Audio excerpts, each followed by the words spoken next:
ಎರಡನೇದಾಗಿ ಲಕ್ಷ್ಮಣ ಸವದಿ ಅವರ ಹೆಸರು ಕೂಡ ಮುನ್ನೆಲೆಗೆ ಬರ್ತಾ ಇದೆ. ಅಥಣಿ ಕ್ಷೇತ್ರದ ಶಾಸಕರಿವರು, ಲಿಂಗಾಯತ ಸಮುದಾಯದ ನಾಯಕ.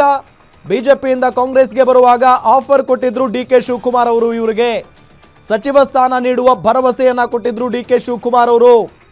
ಸವದಿಯಿಂದ ವಿಜಯಪುರ, ಬಾಗಲಕೋಟೆ ಜಿಲ್ಲೆಯಲ್ಲಿ ಕಾಂಗ್ರೆಸ್ಗೆ ಒಂದು ದೊಡ್ಡ ಬಲ ಸಿಕ್ಕಂತಾಗಿದೆ. ಸವದಿ ಅವರು ಒಬ್ಬ ಪ್ರಭಾವಿ ನಾಯಕ ಆ ಭಾಗದಲ್ಲಿ. ಆದರೆ ಸವದಿ ವಿರುದ್ಧ ಅಶೋಕ್ ಪಟ್ಟಣ್ ಬಹಿರಂಗವಾಗಿ ಬೇಸರವನ್ನ ವ್ಯಕ್ತಪಡಿಸಿದ್ದಾರೆ. ಹೊಸಬರಿಗೆ ಅವಕಾಶ ಕೊಟ್ಟರೆ ಪಕ್ಷ ಕಟ್ಟಿದವರು ಏನಾಗಬೇಕು ಅನ್ನೋ ಪ್ರಶ್ನೆ. ಸಚಿವ ಸ್ಥಾನ ಕೊಡದಿದ್ರೆ ಪಕ್ಷ ಬಿಡುವ ಬಗ್ಗೆ ಆಪ್ತರ ಜೊತೆಗೆ ಚರ್ಚೆಯನ್ನ ಮಾಡಿದ್ದಾರೆ ಅನ್ನೋ ನಿಟ್ಟಿನಲ್ಲೂ ಕೂಡ ಹೇಳಲಾಗ್ತಾ ಇದೆ. ಸೊ ಆ ನಿಟ್ಟಿನಲ್ಲಿ ಈ ಹಿಂದೆನೆ ಸಿದ್ದರಾಮಯ್ಯನವರು ಯಾವಾಗ ಮುಖ್ಯಮಂತ್ರಿ ಆಗಿದ್ರು ಆ ಸಂದರ್ಭದಲ್ಲಿನೇ ಇವರಿಗೆ ಸಚಿವ ಸ್ಥಾನ ಸಿಗಬೇಕಾಗಿತ್ತು. ಬಟ್ ಕಾರಣಾಂತರಗಳಿಂದ ಇವರಿಗೆ ಸಚಿವ ಸ್ಥಾನ ಸಿಗಲಿಲ್ಲ. ಹಾಗಾಗಿ ಈ ಬಾರಿ ಡಿ.ಕೆ. ಶಿವಕುಮಾರ್ ಅವರ ಸಂಪುಟದಲ್ಲಿ ಸವದಿ ಅವರಿಗೆ ಅವಕಾಶ ಸಿಗುತ್ತೆ ಅಂತಾನೆ ಹೇಳಲಾಗ್ತಾ ಇದೆ. ಅದಾದ ನಂತರ ಯಾರು